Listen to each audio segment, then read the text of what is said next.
வெள்ளியிலே தாயின் சந்நிதியில் பொங்க வச்சு பாருங்கம்மா.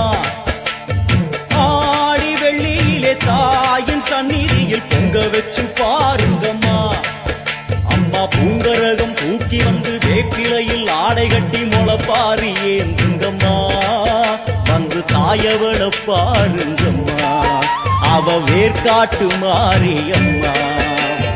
ஆடி வெள்ளியிலே தாயின் சந்நிதியில் பொங்க வச்சு பாருங்கம்மா. அம்மா பொங்க வச்சு பாருங்கம்மா.